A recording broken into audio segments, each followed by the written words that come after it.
The world solved the ozone problem. It can't solve climate change.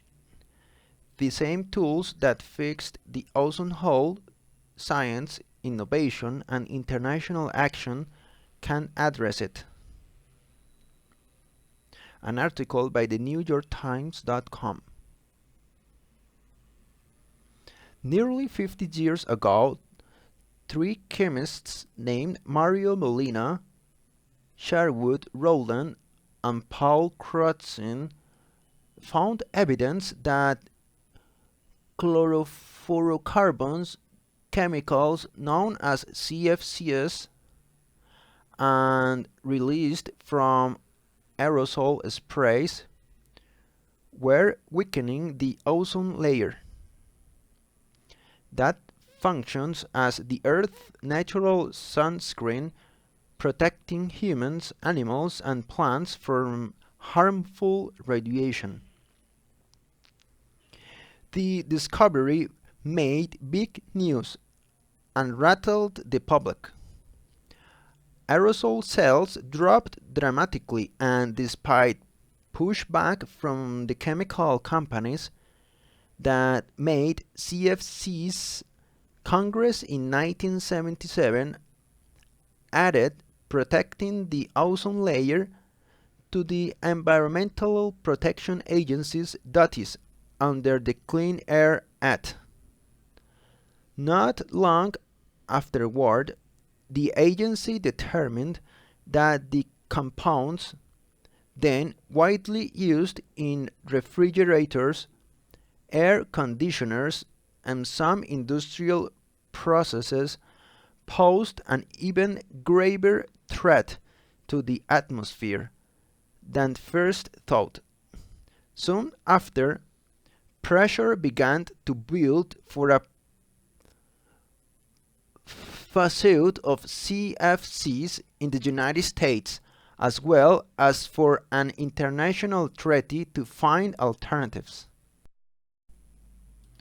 The case for global action became ever more urgent in 1985 when a British team discovered a hole in the ozone layer above Antarctica, followed by confirmation by NASA scientists of a connection between the hole and CFCs.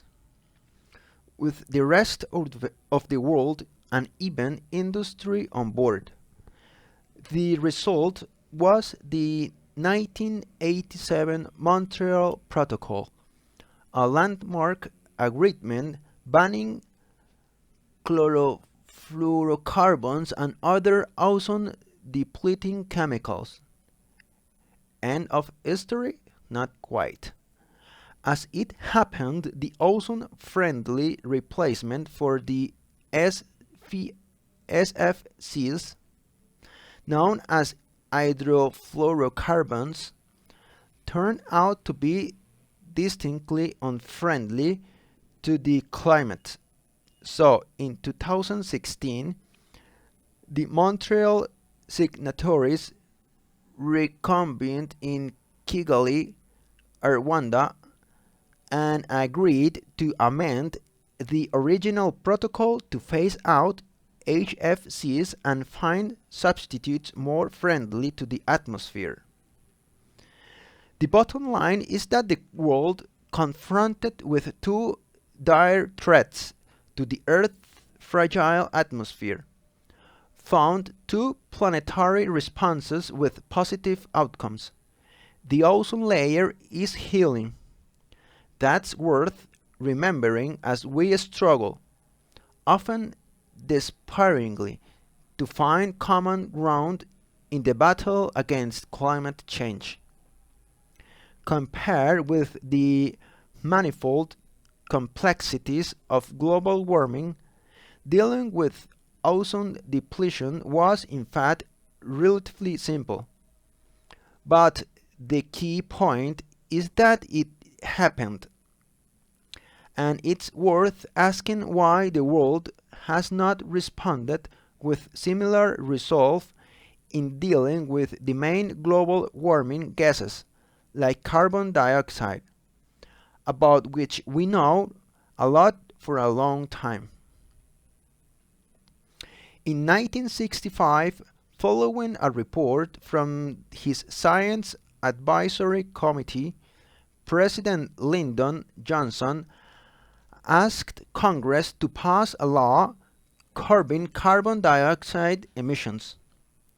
4 years later, in a memo to John Ehrlichman, President Nixon, Domestic Affairs Chief Daniel Patrick Moynihan, then a presidential assistant, warned that man has begun to introduce instability in the atmosphere through the burning of fossil fuels, atmospheric warming. Mr. Moynihan said very clearly it's a problem, and perhaps most particularly is one that can seize the imagination of persons normally indifferent to projects of apocalyptic change. Indeed, he offered it was not out of the question to imagine mammoth man-made efforts to countervail the CO2 rise. Stop burning fossil fuels. Later came the dramatic congressional testimony of James Hansen, a NASA scientist, before Congress in June 1988, linking global warming to human activities with 99% certainty, an assertion that landed the issue of the front page of the New York Times. Also, the strenuous efforts of advocates like Al Gore to demonstrate the link between warming and the increase in manufacturing and the use of fossil fuels since the beginning of the Industrial Revolution. Yet, scientific knowledge has not produced action equal to the challenge. One reason has been the absence, until fairly recently, of obvious environmental damage threatening individual well-being, and the sense of urgency that inspires the public to demand regulatory responses. The prospect of thousands and even millions of cancer deaths led to the Montreal Protocol, the Cuyahoga River catching on fire, giant algae blooms in lakes and rivers, and widespread contamination of municipal water supplies led to the Clean Water Act of 1972. Oppressive inner city smog, so bad you could nearly taste it, as well as mounting respiratory illnesses, and dead and dying trees, streams and lakes, helped overcome political and industry foot dragging and created the landmark 1990 amendments to the Clean Air Act and its innovative cap and trade system for controlling ground-level pollutants. Climate change, by contrast, has for a long time been seen as remote, something for future generations to worry about, and in polls has appeared far down on the list of voters' concerns. In addition, there were no relatively expeditious technological fixes for carbon emissions, and there were for fluorocarbons, and as there were for pollutants addressed in the 1990 Clean Air Act amendments. like scrubbers for power plants and catalytic converters and cleaner fuels for cars and light trucks.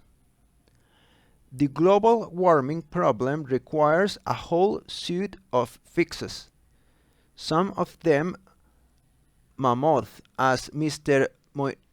Moynihan intuited a half-century ago.